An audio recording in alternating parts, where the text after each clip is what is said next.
All right, anyone who's familiar with first gens know they ride and steer and brake like a chuck wagon. So to alleviate that, I went with a far from stock hydro boost system, and that's actually paired up to a Borgeson high power steering pump. So we had that put in.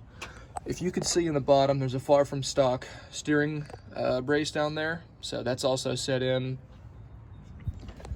Down below, we have the redhead steering box moved to the two-wheel drive position, and that goes to an adjustable Borgeson steering shaft.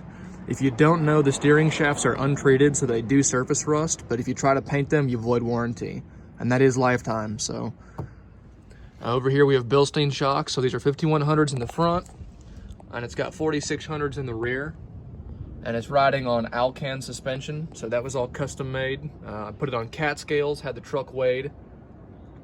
The big thing to know about these is the first gens came with a lot of different sets of configurations on nuts and bolts, so you may have to measure it.